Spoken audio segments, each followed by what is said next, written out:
Okay. Well, a very good morning to you all for our next Go Productive session, which is with Richard Padun. Richard has been a frequent speaker on the Go Growth and on the Go Productive, and you may have seen him also at some of our other chamber events. And the reason why we kind of come back to Richard as often as we do is he has considerable experience and knowledge of sales, marketing, and driving for your right audience.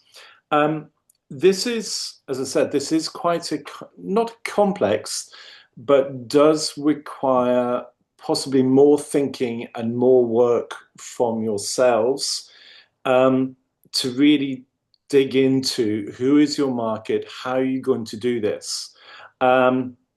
It is, in any business, the kind of sort of the holy grail. How do I get in front of the right people to sell what I do? And the reality is that if we were all brilliant at it, we wouldn't need Richard, but we do need Richard, and we need a lot of the guidance which he's going to share with us. So I'll now hand over to him. Please ask questions. I'll be here in the background. But so this will be a little bit challenging, but this is really, really important work that he's going to kind of go through and help us with.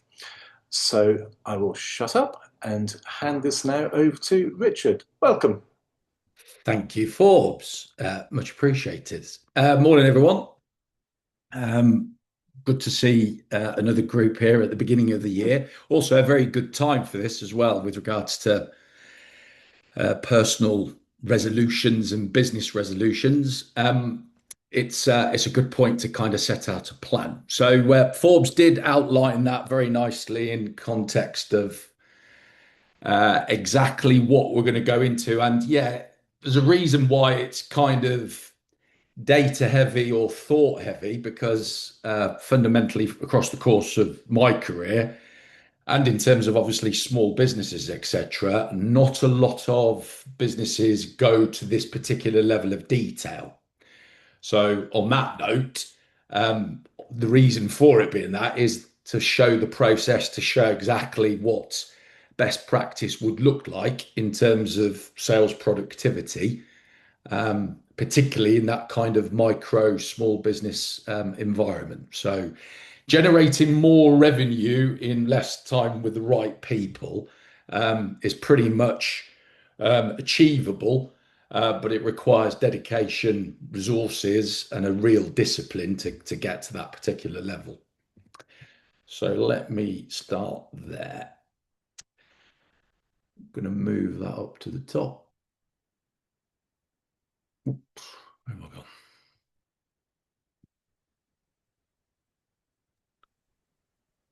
I assume everybody can see the screen. Is that all okay? Lovely, thank you. Sorry, give me a second. There we go.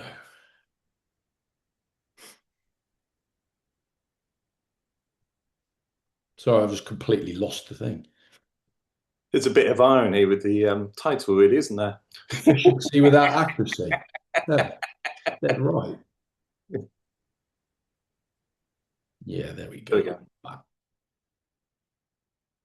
Yes. So efficiency without accuracy equals wasted time, of which I just wasted 42 seconds there, as you could see. And quite fundamentally, this comes back to it. And if it applies to you, if it doesn't apply to you, then frankly speaking, you're amongst a very small group in the 5.6 million small businesses there are in the United Kingdom. The micro businesses, which fall into the appropriate category of number of staff, no more than 10, certainly not over a £2 to £3 million turnover. The micro business community have a sales productivity and a targeting crisis. It isn't by choice or stance or anything, it's just by circumstances, particularly in the last sort of 10 to 20 years, where there's an awful lot of noise. And on that basis, attention spans are difficult to control, and we're all human. So on that note, there's no criticism. It's just that, yeah, It's kind of messy out there and it requires a lot of dedication to kind of get on top of it. But then equally, with regards to the whole subject of this particular matter, why efficiency without accuracy equals wasted time. So productivity is massive. We're not very good in this country at this particular point. We'll see how that goes across the coming years and the effects of technology and the two-letter acronym in AI. But yes, why efficiency without accuracy equals wasted time. And then fundamentally, what's massively linked to that, which was preempted by Forbes, is realistically the targeting side of it and understanding the customer side of it. So, a pretty much sort of bold statement to start with is your best customer isn't your favorite, they're your most profitable. And the job is to find them. And finally, on that matter, you can be incredibly productive at doing the wrong thing. So, combined with those two facets, in terms of time wasted and the actual customers and clients that you wish to deal with, then realistically, we're going to attempt to fix both of those. Um, just on the note, if there's a question required, then if you would, and sort of step in, pop it in the chat, and either we'll deal with it at the halfway point at the end, or if Forbes thinks it's important to raise it now, then he can step in. So, on the note, just to kind of give the visibility of the journey, we're kind of going to go down this particular route. So by the end of it, we'll have covered all of these particular areas. And remember, the whole principle is sales productivity. How can you sell more and more efficiently and not have to work as hard as you may have had to in the past? Measure, know your productivity baseline. We're going to look at specifically a mechanism in details regarding how you would measure. And in fact, even if you're measuring at all, which inherently might be a big part, targeting the right people, the right customers, finding your ideal customers, getting those, and the process and the thought behind that. Optimizing, eliminating time wasters. I'm quite blunt about that. It's not a personal thing against the people that you're talking to. It's just plainly straight. There's a classification of people that you'll engage with in your business, and they are wasting your time because your time's precious, your business is precious, your revenue, your profit, your business is there.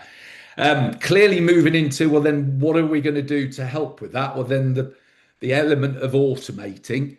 So realistically, revenue generating activities that you are doing, are they revenue generating activities or are they more towards the sales administration side? And actually, if there's a better way of delivering it, do you kind of go, well, I will automate that and I'll concentrate my time on higher value activity? And then scale, because if you get all of these elements right in some capacity or begin to improve across them, you will get the opportunity to scale, but it will be proof in the pudding, testing everything out, and basically delivering. So measure, target, optimize, automate, scale. We're going through that particular journey. So as the mechanism to start with, this is just sort of, I'm not going to sort of take anything from what you might say, but I wouldn't mind while I just go through this bit. If you pop in the chat, and if Forbes could keep an eye on it, I want to understand whether or not any of you have actually calculated your own revenue per sales hour for your business. So in that context, revenue per sales hour is your North Star. So any organization, business, which realistically wants to professionalize its sales division on a micro level, I'm not talking about departments of salespeople that have got 20 to 30 out on the road. That's a different mechanism. But with the audience that's obviously on this particular workshop, pop in the chat if you've ever calculated your revenue per sales hour as we carry on. Richard, just for clarification, because I know that Sophie and Lou are fairly early in their sort of business journey. Yep. By the revenue per sales hour, would you say that is equivalent of your sort of hourly rate, what you would, if you were to use that model of how much money you would charge per hour, how it's just defining that term of revenue by sales. Yeah, yeah. Well, that's fine. I'm gonna lead on to explain it in just a short while. So it wasn't actually at this particular point, but I would just like to know in the background whether they've done it before. So if I move to Okay. this one, here's your example. So this will explain what I mean by it. So scenario one, I've chosen photographer in terms of its thing, and here's some figures. They've generated £2,000 in a month, and they spent 60 hours generating that £2,000, 60 hours spent on sales. Therefore, they have a revenue per hour figure of £33. So that's the mechanism in terms of it. And this is a struggling photographer in the context of what they would be looking to achieve. So this person's a scenario where they're scrolling Instagram for, say, 10 hours a week and they never got any clients from it. They have email follow ups with people that they've never, maybes that'll unlikely convert. They attend networking events and feel productive, but they only generate one client a month. Consultation calls with time wasters who never book. Admin work like proposals and invoicing, which I was referring to earlier. Only 15 hours per week on productive converting activities and spending time on everyone, not their ideal clients. So, on that note, this presents somebody that has got a revenue per hour of a level which isn't satisfactory to that particular individual at the time.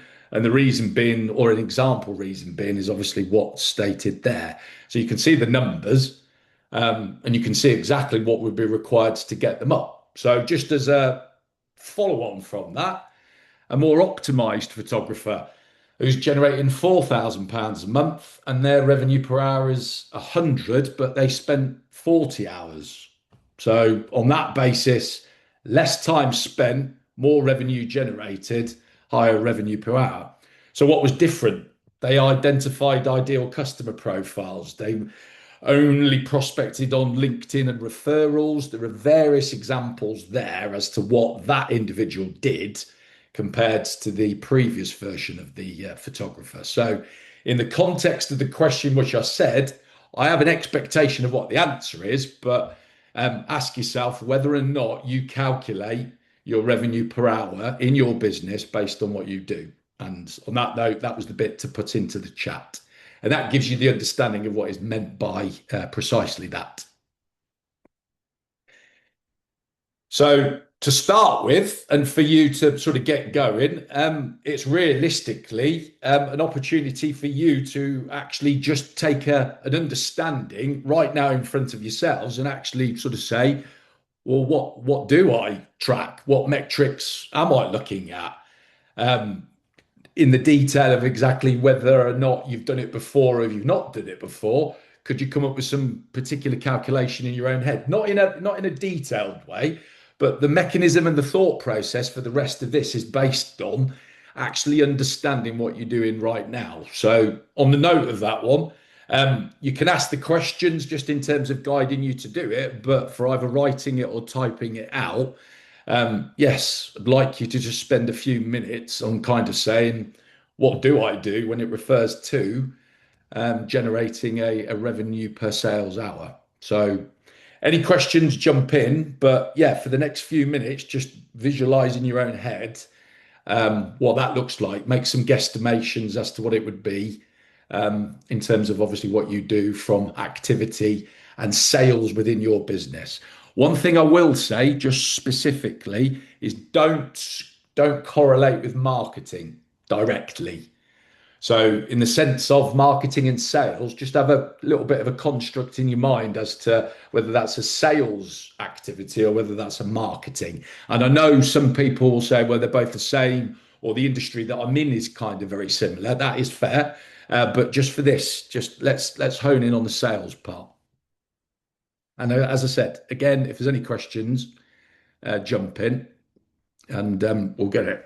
We've had 12 and a half minutes. Let's go for about 3 or 4.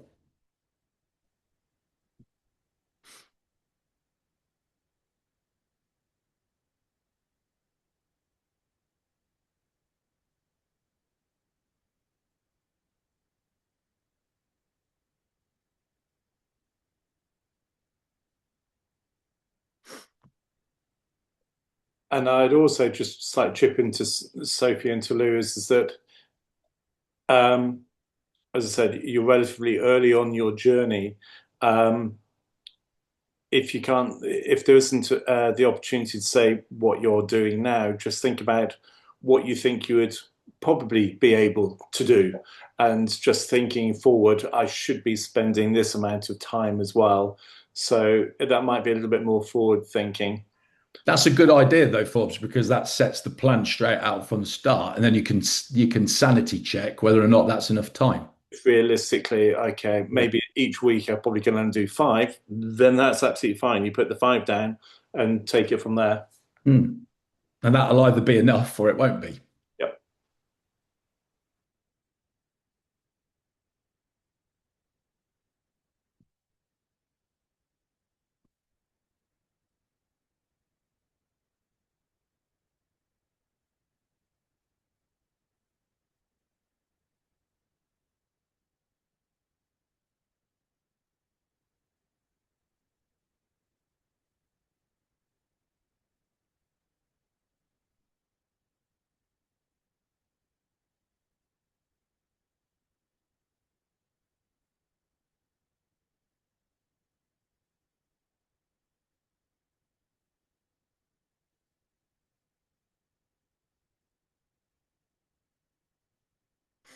Give it another minute.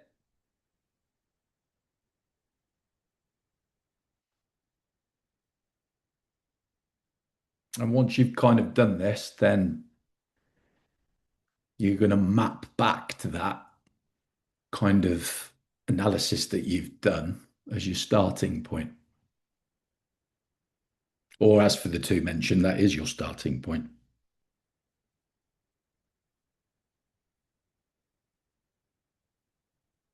There we go. That's good. So you should have the basis of something. If you haven't, then obviously we'll formulate as we go along. But if it did get into a deeper discussion, it would be kind of along the lines of what would your productivity look like if you tracked revenue per hour? What I can say is naturally what happens is you begin to then hone in on each particular area. So if you set the criteria that you were going to track revenue per hour, you'd notice a significant difference in the way you would approach the sales operation of your business going forward. And in that sense, again, if you're just getting on the journey, then there's no better way at the beginning of 2026 to say on your new business journey, track it right from the start, revenue per hour. And predominantly from that point of view, you would be expecting to sort of get the benefits of that. Here we go again.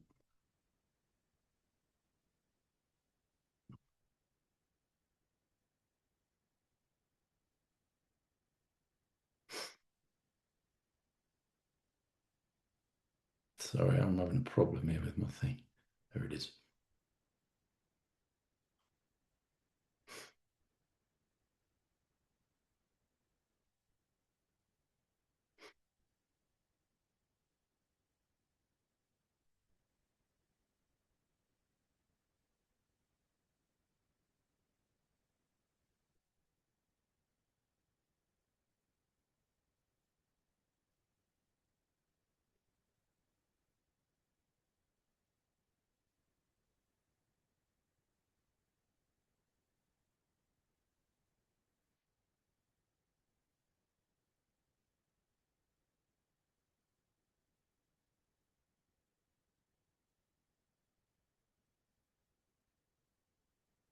Go back.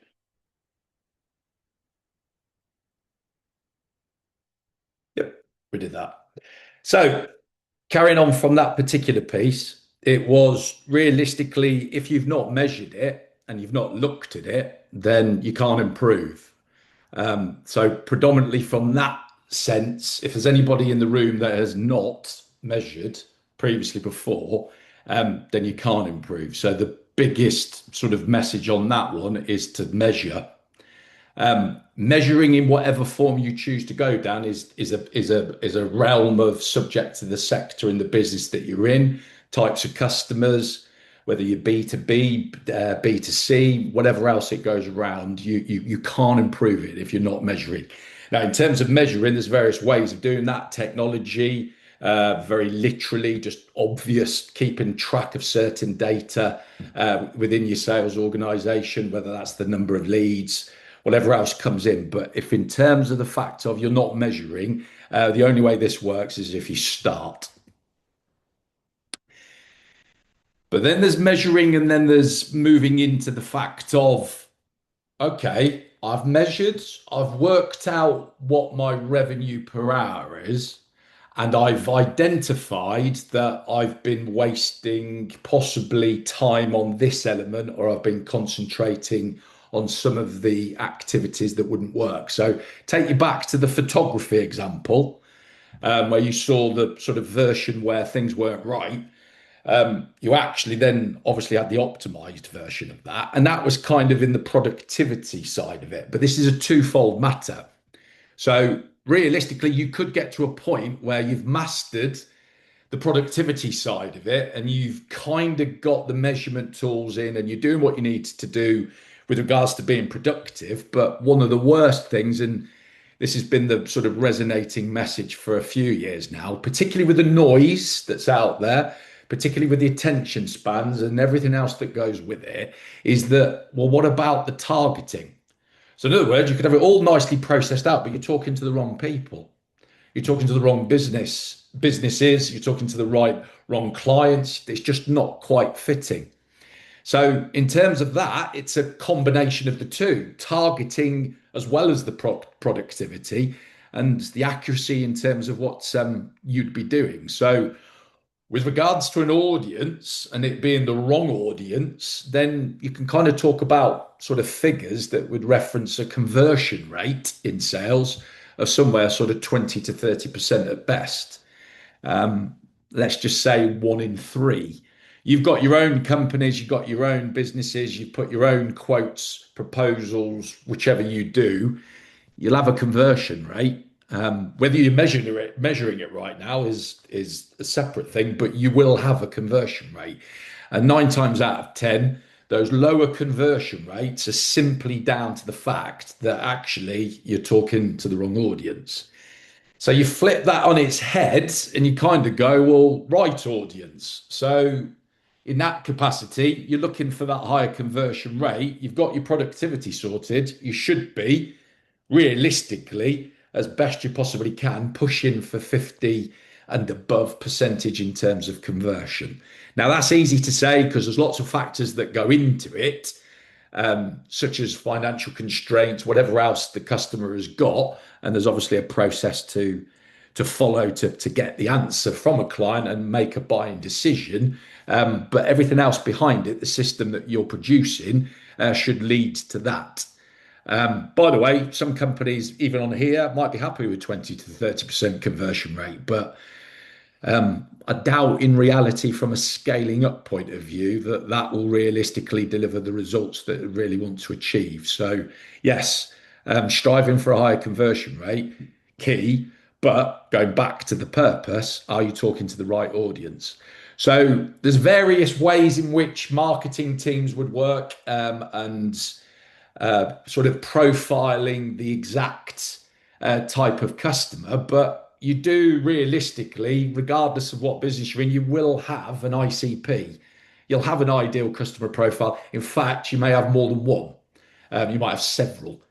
So from that point of view, getting an ideal customer profile combined with having your productivity puts the two together. It is a little bit of, I think if we got those two right, you're in sort of best in class status. So each audience that you talk to lives in different areas, different channels. It's here, it's there, it's on the phone, it's wherever else it is. The message is, quite bluntly, is be categorically and sort of ruthlessly stop being everywhere, because you can't. And if you are everywhere, then the progress that you would make is not going to be to the level that you're expecting. So being a little bit more cutthroat, questioning yourself and saying, no, I'm not going to, and this is my sort of fable, I'm not going to talk to 1,000 people, I'm going to talk to 100.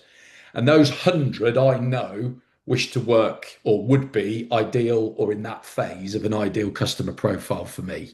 If you spend time talking to the thousand, I'm not disputing that you might get eventually to where you want to be, but arguably 9 times out of 10, you could have expedited that process by targeting, by focusing. So, the two main messages delivered here so far: you need to measure to start to then make the improvement. And with regards to targeting, you realistically need to stop trying to be everywhere. You've got to focus in. And from that point of view, that brings these two together.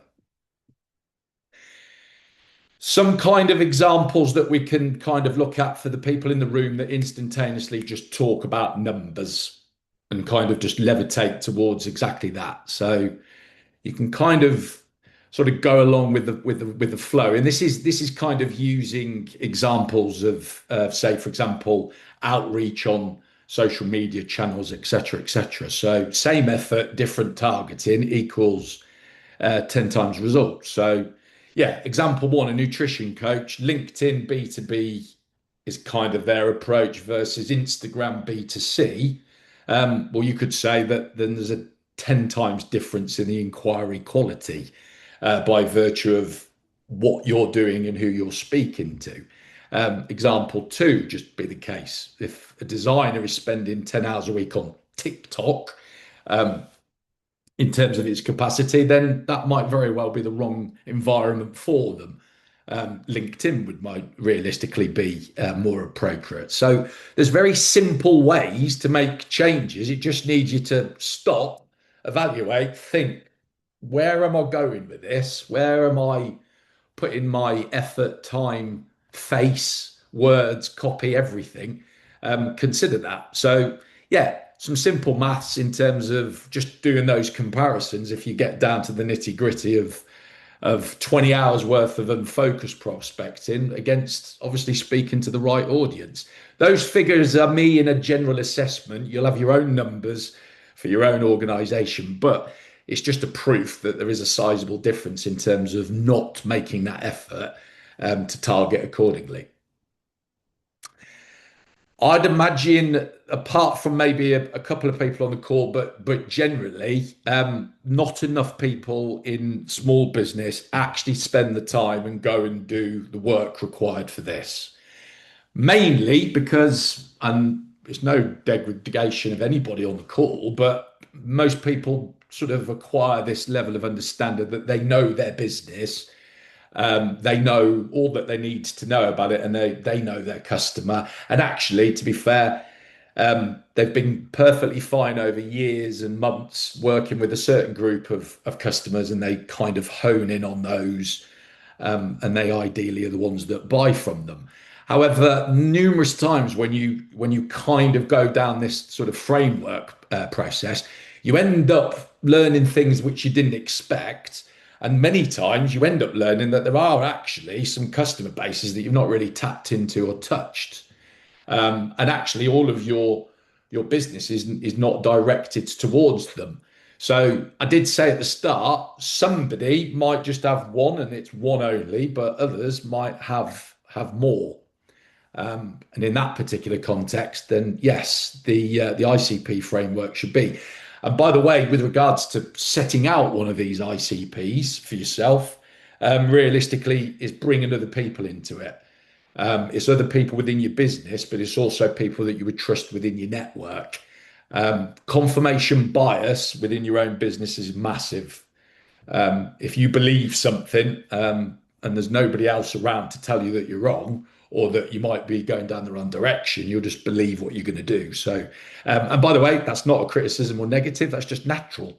So yeah, reaching out and kind of doing the work on your ICP is massive. So I don't necessarily have to go through each particular one, but you could kind of find examples in there as to where. And without doing that from the start, you could then say, well, your targeting is never going to quite work. So in the same way of measuring for productivity, same thing applies. If you're not measuring the data, you can't get the productivity out the back end. Exactly the same applies with regards to knowing who your ideal customer is. Just to give a few examples, and by the way, all of this will be sent to you afterwards in terms of the actual presentation. It will be forwarded to you by Forbes. So that was just some very sector specific ICP examples for those in terms of obviously what they would be looking to produce. Might be sucking eggs for quite a few of you, maybe not for others, but yeah, there's a difference for everybody, and there's a way in which you would break that down. Just to give you the example of kind of going back to that point about, and we're using socials because it's the easiest ones to go to. But it was along the lines of, well, each audience lives in different channels, so therefore your productivity multiplies when you're in the right place. It's really sort of hammering home those points because across the course of the last 10 years, in terms of what I've done, there's always been a situation where you're kind of communicating with the wrong audience in a kind of social point of view or outwardly, but you just think it's right because it's good to put something out. It's good to communicate. Well, the example here is realistically just pulling it in into your mindset that corporate buyers B2B and B2C very different. And if you're sitting there now in a position where you would say you are talking to the wrong audience, then in that sense, that's the easy one to kind of start the ball rolling in terms of, yeah, where I should be and where I shouldn't be. We have got a mixture on the call, so all four of those realistically would do it. But again, just a simple example of doing the analysis in an area of your business with regards to sales as to kind of like, am I in the right sort of area? And again, with the numbers, it's a hidden cost because I've seen it so many times, content being written and communications out, trying to generate activity and sales and leads. But if you put that down as like you're doing that an hour a day, you're kind of into the realms of wasting quite a considerable amount across the course of a year. So consideration to kind of matching your audience is a big key because not everything works for everybody. On addition to obviously just the social ones, again, this is for you post obviously today, but obviously, yeah, apart from there being sort of social media channels, you've got referral systems, strategic partnerships, direct outreach, your community presence, and any inbound systems that you've got in terms of obviously generating leads as well. So again, building the effective channel that you're communicating is very key to that. Simply the targeting. So if you get that bit right, you're automatically in the realms of cutting down that 1,000, let's say down to 500, but kind of getting closer to that 100. You're on the journey. You're on your way. So those will fit for various individuals, various ways, and you'll concentrate in different ones. So there'll be somebody in here that does not put anything out on socials. They don't regard that as a sales function, but very much they might be direct outreach. They might have emails as the kind of proactive way of doing it, or they live on referrals. Whichever way, targeting and getting the right mix is really key.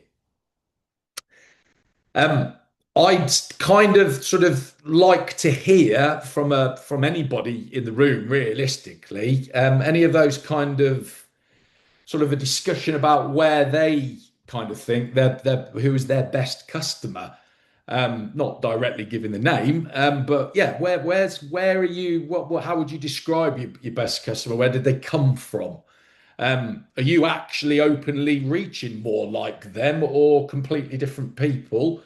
Or are you wasting time on chasing obviously the wrong ones and it doesn't realistically work? If there's anybody in here that wants to kind of talk about their experience in terms of targeting what their best client and in terms of some of the things that they've not done so well on, but then learned to do it, then the floor is open if you wish to.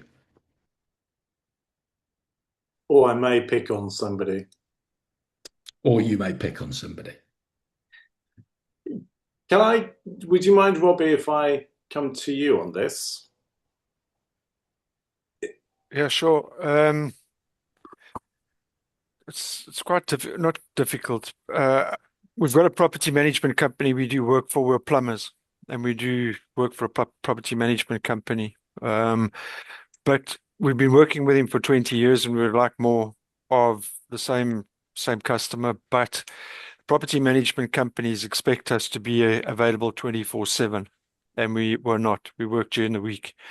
So we haven't really pursued any more property management companies, just because the nature of the business or the nature of the beast is that they need somebody available as and when.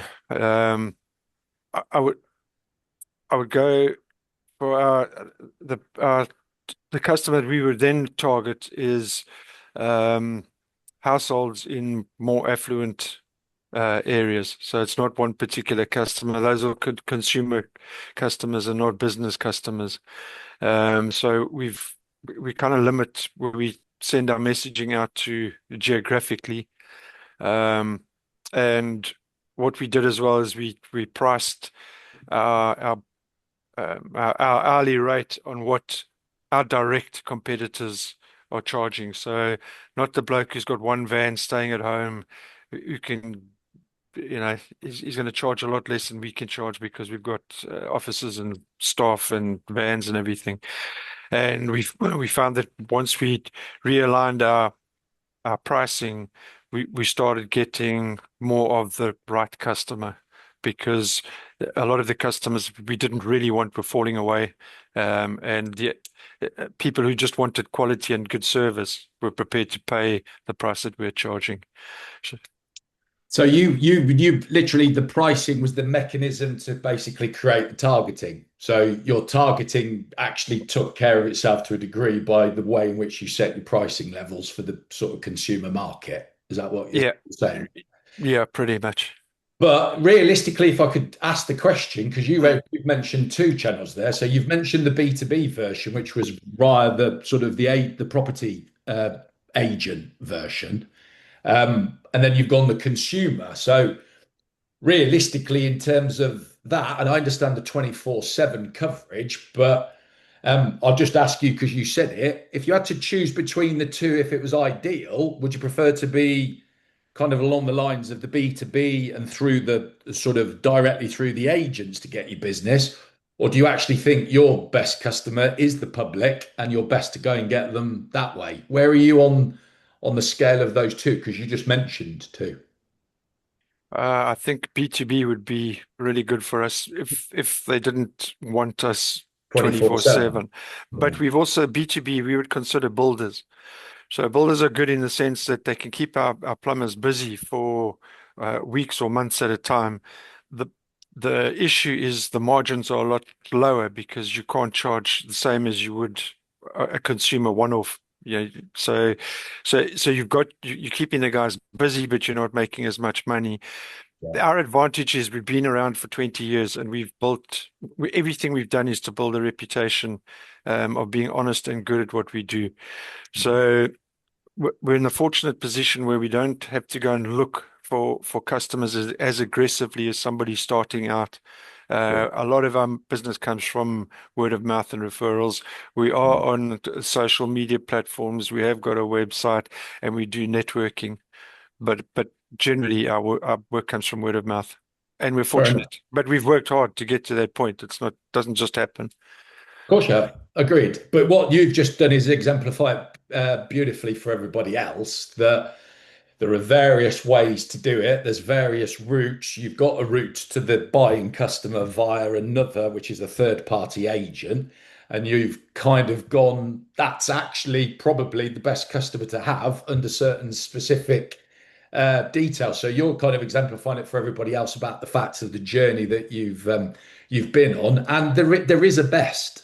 It's categorically, it's not going to be equal. There is a best customer and a version. And just to sort of bring it back to the point, that then realistically sort of emphasizes that targeting quite specifically. And as obviously Robbie's done, they've spent time over years in all of those areas and have found and settled into a couple of areas which predominantly delivers them the business that they're looking for. Thanks for that, Robbie. Anybody else before we move on? 3, 2, 1. Okay. No. Richard, I suggest in about 5 minutes we just take a quick break. Yeah, I'm on 38. I've got 38 minutes gone so far. So yes, cool. Right. The bit that kind of leads from what Robbie is the case, which to be fair, Robbie made a prime example that he set his pricing at a particular level, which inherently then would have removed a category of time wasters, in the sense that predominantly for that reason, he wasn't in a competitive situation where he's obviously having to discount every single proposal or quotation that went out. I'm saying that he said that he said that he put the pricing out, and the pricing was being accepted for the right level of customer that he was wanting to. So that's an example.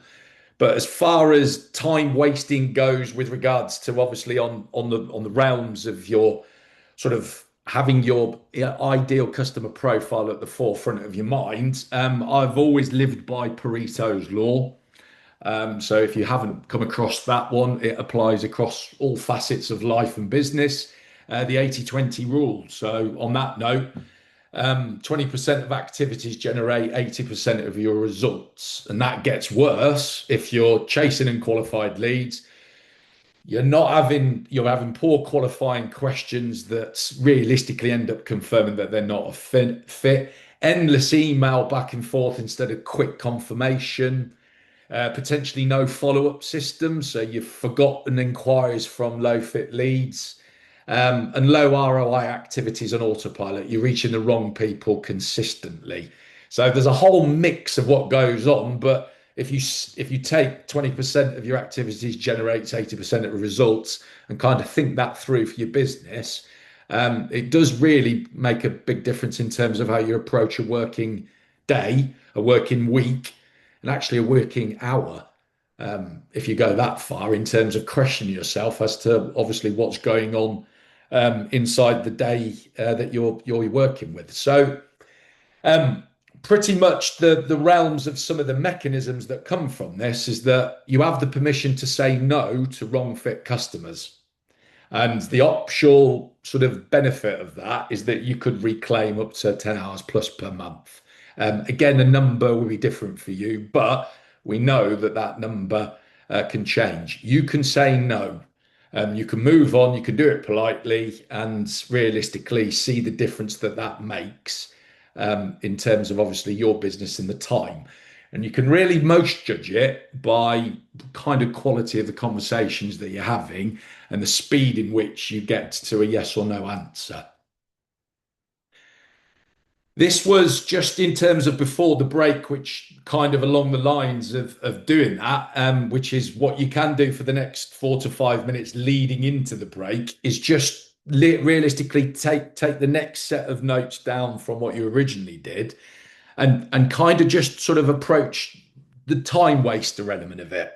So you can talk about your ICP, and you can kind of have the visualization of who you believe, but it's also equally to have at the other end, realistically, the ones that cause you the most time wasting activity. And on that particular basis, it then ensures that your ICP matches. So to use what the negative is to help you build the positive is pretty key with that. So on that note, I can kind of work out from what Robbie's saying where that fits into. But for everybody else, just spend 2 or 3 minutes just analysing those time wasters that you feel realistically steal the most of your hours. And from that point of view, then we'll lead into a short break. How long, Forbes? Is he there? I was on mute. 5 minutes. 5 minutes. Okay, so it's 2 or 3 minutes. Just think about the time wasters specifically. Write them down, list them. Be a little bit creative and go, wait there could be something else. And on that basis, pop that down. And then what you're on 47, so another 3 minutes. 5 to 11, Forbes. Yeah, 5 to 11 that we come back. Cool. I think that's a brilliant point about time wasters. It's astonishing how we kind of think, oh, we'll chase. And it's kind of once bitten, twice shy. You really do have to observe this. And there are a lot of what the Irish would say spoofers out there. So you just have to be really, really mindful of that. It's a really good point. So what I'll do is I'll pause the recording, and then once you've done your bit, or you can switch offline, we come back at 5 to 11 and we continue again. Thank you. See you shortly. Thank you. Welcome back, guys. Yes, time wasters. Let that sit in the brain, and kind of along the lines of allow that to come into your mind every single time you actually speak to a potential customer or you're engaging with them in some particular way, whether it be socials, email, whichever fashion. Really important to be able to do that, which we did. So in terms of kind of along the lines of working out who's the appropriate individuals to work with, how to automate getting to that point of actually speaking to the right people, we kind of move it on into the productivity side, and obviously what you can use to do that. So as a preempt, clearly AI is an important factor. Well, it's been an important factor for a couple of years, but it will become more apparent to small businesses in 2026 and beyond. But today's not about AI. I believe Celia in your next one will be the person to speak to specifically for it. But quite a lot of the time, people are mixing, and from the experience of my own business that we're currently running, is people mix up AI with automation. So in that particular capacity, they talk about AI and its effects, but they actually haven't even automated anything within their business. They all, quite a lot, also operate on a manual basis. They're using paper in some examples, so they're not fully digitized. And yes, there's nothing automated. There's no trigger related activity in their business where if one thing happens, something happens automatically. So just as a bit of a warning, if you're going to think about AI in your business this year and obviously going on to the next session, I'd pull you back a little bit and say, well, realistically, you kind of need to find yourself on what we call the AI maturity scale. And 9 times out of 10 so far in the last 12 months, we found people are a lot further back in that than they thought they were. So key to it is realistically digitizing and moving towards sort of automation as a sort of a key factor. Once you've done that, AI can get involved. That's the only reference I would make to AI in that particular capacity. So, yes, systems that automate routine work that you do, but in relation to finding your ideal customer profile. So, a couple of warnings, which is kind of obvious in many respects. And it's one big thing that from a sales point of view, is really, really key, is what can't be automated is relationship building. So, the conversations, the relationships, you can have a digital relationship. And actually, by the way, I don't think it's necessarily ultimately positive, but I can say that Generation Z, Z or X, anyway, the next generation on before mostly myself and others is kind of along the lines of they're beginning to kind of accept more of a digital relationship with a company. So in that context, they may not even physically speak to them. It just may be communications by messaging and by other ways. But the definition of relationship building in terms of business going forward is basically ultimately changing. But the one I'm talking about is that verbal face to face.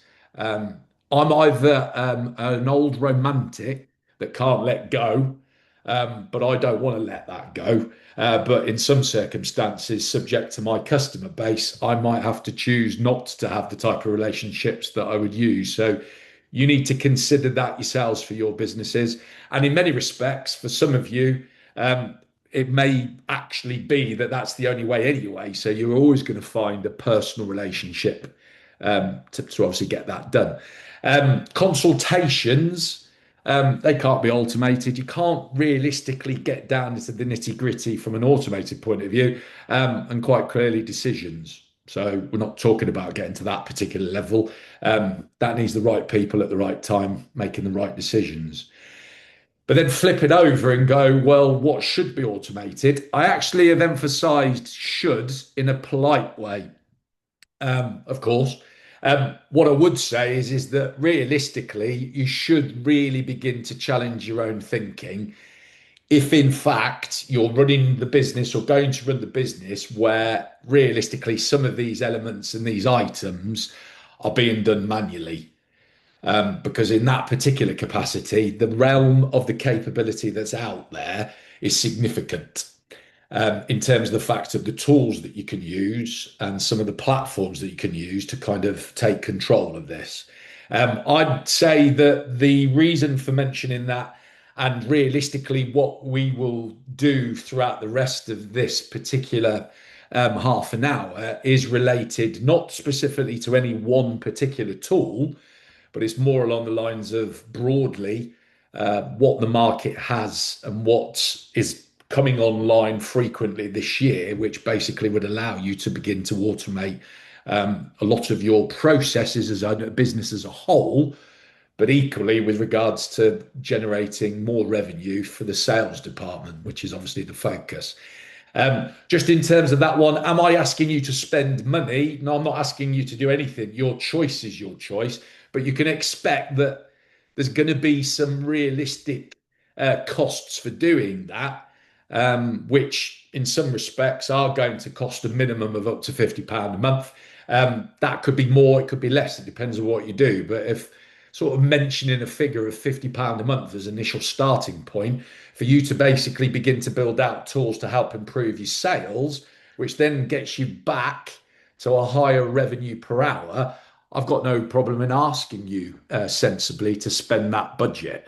If you can prove the return, then it just sort of the decision in terms of the investment takes care of itself. However, I openly admit there's constraints, there's amounts of expenditure that a company can do. I understand it, but yes, it does require the needs to build upon those. I'm going to say that these are 10 quick win automations in kind of the context, but in reality, I would really hope, apart from obviously the two of you that are sort of setting off on your journey, well, this is great for you because it's kind of me setting the standard that if you're going to begin, realistically, these 10 are the go-tos just to in terms of making sure that you've set off on your business journey straight away in the correct manner. If you're sitting there as an established business owner and you've been in play, and there's a lot of those that are not in play at this particular point, I wouldn't openly criticize, but I'd certainly say there really isn't a justifiable reason not to move towards engaging these to put into your business to help you improve that sales productivity. The main argument, just to be clear on that, is the main argument that most small business owners say they're not prepared to start to introduce tools, etc., is because it kind of takes the personal side of things away, where they prefer to manage the business in a kind of more personal manner. I'm going to say I can't really go with that level of thinking now when I've made reference to the next generation coming up, where there's a digital expectation. They're all digitally native individuals. So on that basis, that's what they want. They expect it. And secondly, in terms of you employ members of staff into your business, to bring them into a kind of more non-digitized stroke manual business potentially doesn't set them off in the same fashion. So I think I've covered both ends of the scale there. These are easy go-tos. Has anybody got any question about these specifically in terms of what's meant by them? Are some of those kind of obvious? Is that all obvious, or is there any questions in terms of I could quite easily end this now, say go and implement any of these 10 and you will see a difference in terms of your productivity. So any questions on these 10? Yeah, sorry, I just had a question on number 5. I'm not Yes. really sure what you mean by automated follow-ups. Automated follow-ups predominantly. Imagine B2B. Um, I'll go with B2B. It's very well known that, well, in fact, not very well known. It changes every year. But pretty much as of the end of 2024 into 2025, it would take up to 11 touch points with a potential B2B customer to eventually get to the point of either proposing or speaking to the right person. So if you imagine that you've got to make 11 attempts, predominantly a lot of companies would use email as a function. So to give you the example of, say, that one is, you're going to send out 100 emails to what you think are your ICP. You're not going to get a response from those 100. You might get two, three tops. But an awful lot of companies feel like they're succeeding because they make a email campaign as an outreach, which is a sales tool, not just a marketing tool. And then it's just a one-shot go. So they just take the results that they get from the first outlay. So say you put that email out in early January, the nurture drip sequence is that then you let the system go back to that audience again automatically with a new message, with a new direction, and you then begin to build up some momentum. So, certain organizations, certainly that we've worked with, some have a two or three drip sequence, others have got five, six, seven, eight. But all with the mentality that they would eventually get to a point of creating a conversation or creating a click through to something to deliver a lead or an opportunity. So yeah, drip sequences are just nurturing bit by bit, and it kind of fundamentally falls into the email practice. Well, and then just one other thing without hogging all the time. No Uh, worries. Payment links. So one click, no delays, and I just want your opinion on it. We've been told that perhaps that's the way to go, but one of our USPs is that we do the work, and only once you're happy, or we send an invoice and you pay us via bank transfer or card. And I just we've been wrestling with the idea of having the one-click payment thing, or building trust with customers to say we'll do the job, and only when you're happy we'll send an invoice and you pay us. We find that gets us a lot of traction and repeat business, also referrals from that customer. I'd agree with you. And that in the context of what you do, you've got something that realistically is project based. So therefore, off the back of that, well, I say that project based, there's people within your industry that would say, subject to the value of the work, would say, well, we require a deposit.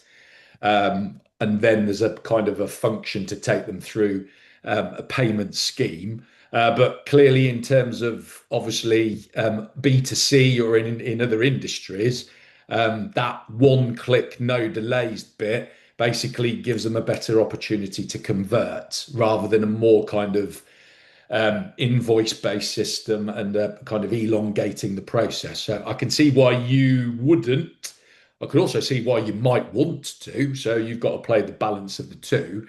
But yeah, it's to do with conversion more than anything else. You're cutting out any reasons to say no. So leading the buyer to a point where they wish to buy and very quickly bringing that payment into play, which certainly in that kind of e-commerce way, or in terms of the sort of the consumer purchasing, leaving any particular gap between them wanting to do it and paying, it actually is a dangerous point because in many respects, unless they pay, you haven't converted. So yes, I understand your bit. That's probably more towards the B2C industry than or sector than the business to business in the way in which you're describing it.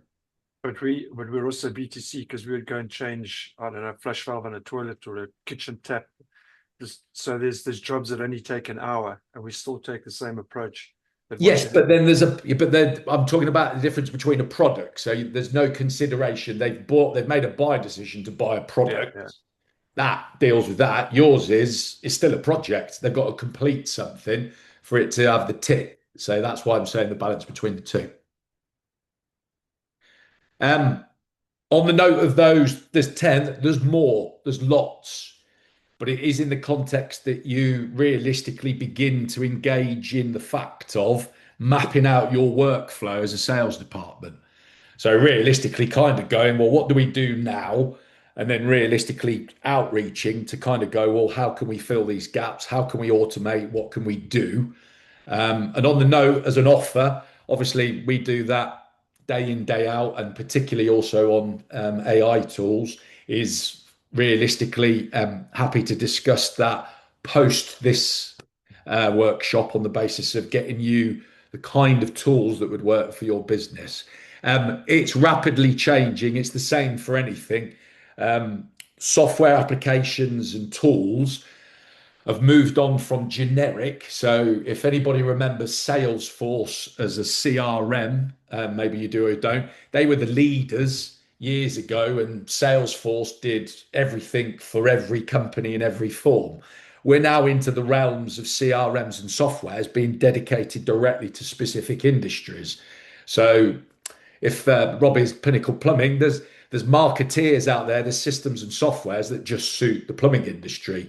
The same for photographers, whatever else it is, the tools are there. What I would say is you can get lost in the myriad of them. And we've got a very kind of specific way in which you should approach finding yours. So on that basis, that's offered as part of this, that we can engage to work out which tools would suit you and what you do, because it is a difficult area to kind of navigate. This exercise kind of goes on from what I've just said, because we're in this tool element.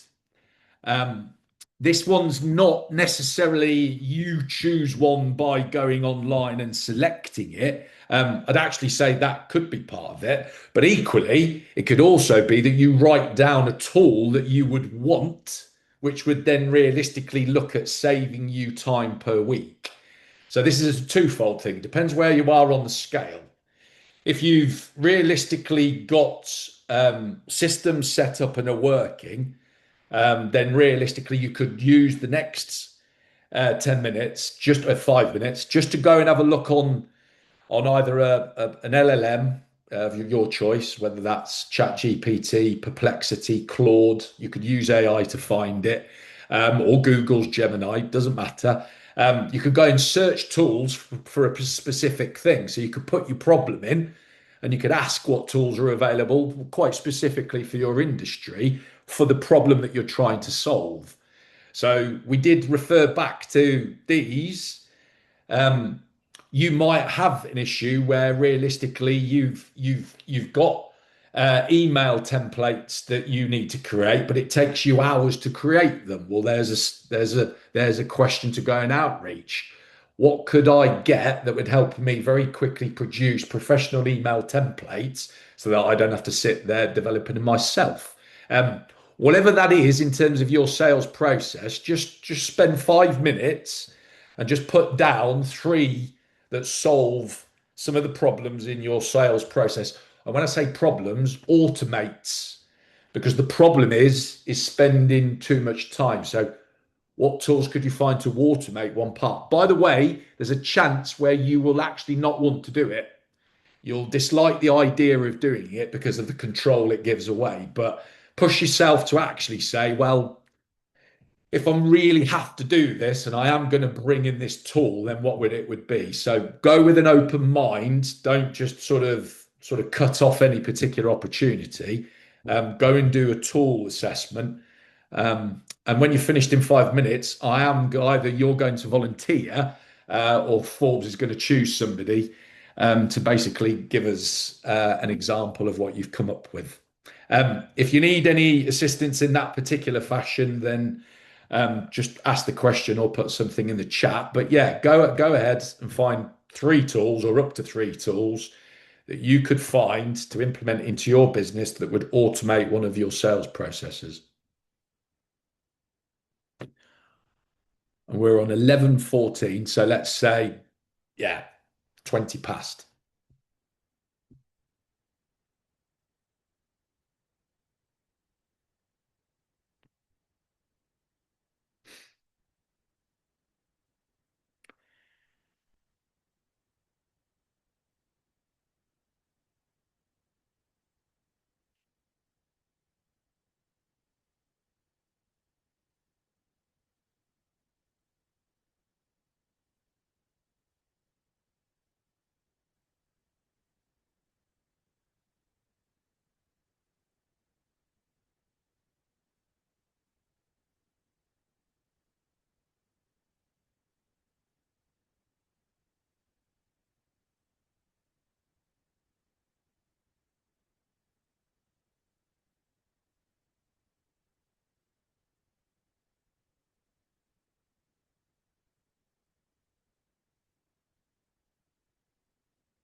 just to add, if you can find one that's specific to your industry, is also a part of that challenge. So you'll find lots of generic tools, but make sure in that search that you mention the sector you're in.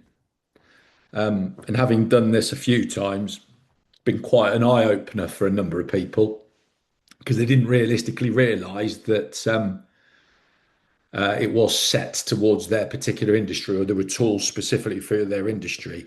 Reason why that's important is buying generic tools for your business means you don't realistically get the full benefit because it's generic. So therefore, you're just going to pick parts out, so you don't get the full utilization. But we've now moved on to sector specific. So in theory, and in fact, not theory, in practice, those tools are dedicated to exactly what you do. So therefore, there's nothing on the sides that you wouldn't use. It's honed in and focused. Just to assist, I'll go back to that.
Couple of minutes.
Last few seconds, which leaves us with 10 minutes to go.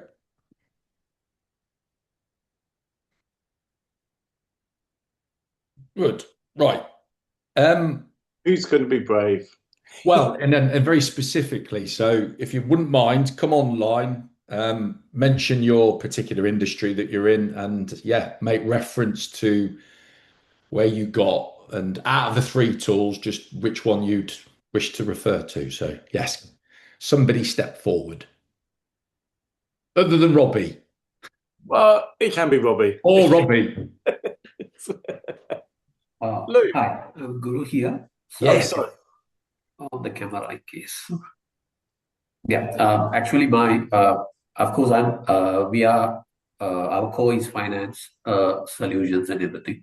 So for us, it's a different thing. Actually, we are developing these tools and actually helping our clients who have been the medium and micro people to migrate into these formats, actually, especially with the current compliance systems and audit requirements, tax requirements. So we have built certain tools we are launching and we are moving it, and including uh, the construction industry or like Robbie Swan plumbing or anything. So we have a separate system for that we are building, because our clients not only ask for financial stuff, they only ask for other things like how to manage tasks and everything. But this is Richard Pan, it's very eye-opening because I am doing all the automations not only for clients, even within the organization. So currently I'm looking at is uh, like a CRM light model, which is we have already a client base. So how to optimize and, like you said, profiling them into a right manner, who will be matching with our upcoming new services actually. As well as all these things are online. Actually, I have to develop, especially uh, when you launch a product, all these comes into form like inquiry form, scheduling software, proposal templates, and responders, email templates. So we are building it within our organization, all this stuff. So it has been interesting for me because I was working to build this sequences. So this program like made my life so easy. So I'm just taking this opportunity to thank you. You made it in a very easy sequence for me to how to say, for me to migrate or think into a different domain Fair for enough. using this thing. Thank you so Good. much. No, and I'm glad that's the case. And you kind of, which we're not going to cover today, but I can certainly have a conversation post, is that 2026 is actually moving away from a business taking, or small businesses, enterprise businesses has always had it, but there is actually a difference between having tools that help your business become productive, but also a platform. So what you mentioned there kind of resonates with the fact that certain sectors have gone down the line of going, well, actually, here's an ecosystem for you to fall into for your particular industry. And you mentioned obviously the financial and the accountancy side. In the same way for Robbie's in the plumbing, I know that there are a number of CRM platforms that actually go above and beyond that into entire workflow job management from the point of view of a lead all the way through to the invoice and getting a review from a customer. So what you've done there is you've extended it above and beyond, which is certainly worthy of a conversation post this to kind of say, well, where are you at? What do you do? Do you start the journey of tools and adding tools and then eventually build out an ecosystem for yourself? Or do you just go, well, actually, I might jump into this ecosystem tool, which then takes care of all of what you can see in front of you? So you've highlighted a good point there, because there's a change coming in terms of the capability for a business to build out its own ecosystem, which delivers everything that you can see in front of you, rather than you paying for individual subscriptions to several different tools, which then you attempt to knit together. So, thanks for mentioning that, because that's an important factor going forward. On that note, tools or whether it's ecosystems, then realistically, there's the realm of the fact that you would realistically need to kind of take that and everything else that we've discussed in terms of going, well, realistically, I've now got a mechanism that I could use and try, which would then basically prove whether or not I have improved an element or elements of um, my sales process in terms of enhancing the productivity and actually delivering some real numbers for you to actually basically justify to yourself, but also to justify to maybe colleagues, to fellow directors, for basically the purpose of just generally getting yourself in a position where you've set the course for the rest of the year, making sure that you have got that right level of revenue per hour. So it's a challenge to yourselves in terms of you can easily do it if you put the time in, because on that basis you could give yourself the 30 days and you can take yourself through exactly what we've just done, but in a refined way. So you'd have to do the measurement. You'd have to kind of set a baseline where realistically you could look at a month's revenue that you've taken for your business. You could apply the amount of hours that have been spent on getting that and let it give you a figure, and then move on. Get your ideal customer profile in place, or more than one, several. Pick that, become very crystal clear of what that looks like. Have it written down, and remember the tip. Don't go down the confirmation bias route by thinking it's just what you think. Go and stress test that with colleagues, friends, family, whatever else, just to kind of get a sense of exactly who those are. Number three was kind of along the lines of an exercise, is if you could just use your kind of channel reallocation strategy, and that was using the social media bit that we referred to. So you could look at the current channels you use, if we just use that. You could understand which of those channels your ICP actually lives on. You could directly, automatically stop straight away communicating with the wrong one, and double down on the ones that do. And in many respects, you're going to kind of then get to a percentage reallocation of the ones that you stopped on and the ones that you can go and deliver on. That's a really simple one to do, which anybody can do if you are communicating out on social media. That one's the easy one to do. Your quick win. So on that note, you realistically want to kind of eliminate something and reclaim some hours. So on that point, you've identified, in theory, your three automation tools, or three tools that you could do. So you've got then the mechanism to obviously work that through. You've then kind of along the lines of moved into what would be a weekly sales routine.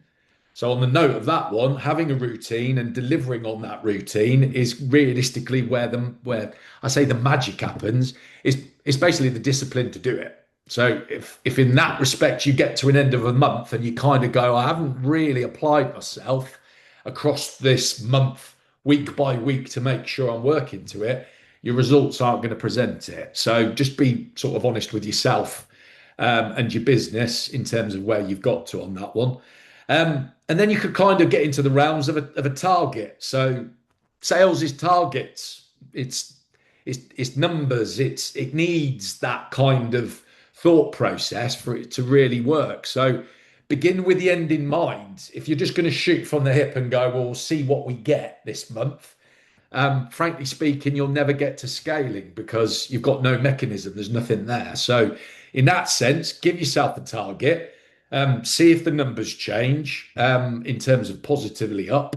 And on that note, you'd be giving yourself a chance to see whether or not any of these tools, any of these actions actually work. I think the one way to do it as a salvation is find yourself an accountability partner. I've got several people that I refer to in my business where realistically they hold me to account. My wife is one of those, and she's very good at it. But there's various others that you would have in your network, which you should do. So you're not giving them the keys to the jag, so to speak. You're not giving them all of your business information. You're just testing their brain, and you're asking them to kind of keep you in check. That's only if you struggle with it yourself. We're all human. We all have the best intent and best purposes, but it's a matter of obviously trying to deliver what you can. So, yeah, commit to it, and then provide yourself with a 30-day check-in. And bluntly speaking, not asking you to do a lot here. This, in terms of running your business, is something that if you haven't done, give it a go. And on that note, we're there to support that and get you where you need to be. So on that note, the right targeting plus the sales productivity means that you would be in a position to scale the business without having to work more. It's just working that bit smarter, being that much more efficient in your sales process, and ideally talking to the right people. So on that note, at dead on 11:30, that brings that to an end. I would say, just in terms, because we're all busy, unless Forbes was the case, I'm very happy. I will send the presentation Forbes, then obviously you'd have my email address, and on that basis, any questions about tools, the way to set it out. If you want me to be your accountability partner, more than happy to do that for 30 days. But whichever way delivers you a more productive sales operation in your business will be a good thing for you in 2026. So thank you for your time. Richard, thank you very, very much. There's so many very, very useful points there, and I think as you mentioned right at the end, is just keep tracking at it and be honest with yourself. Go into it, do it in small bits, but you do have to be quite honest with yourself with this. But we will share the slides afterwards. And as I said, this might be one of the ones where you might just want to kind of go back and re-listen to what Richard has said, because there's a lot of fantastic content here, and the advantage of it is you can just go backwards and forwards and keep reminding yourself of these objectives. It is to a degree, it's a little bit of marathon rather than the race, and it's a case of just to get yourself going. And as Richard said at the very beginning, there's a lot of us who still need to keep doing these refreshing bits and remind ourselves what our targets are, because they can change and we have to change according to it as well. But thank you very much for your time. Our last session will be next Monday, and we'll be beginning to share that with Celia and looking at the AI utilization. So I hope you all have a very good week. Thank you again, Richard. Lovely to hear from you, and we shall speak soon. Thank you very much. Bye. All the best. Thank you. All the best. Bye.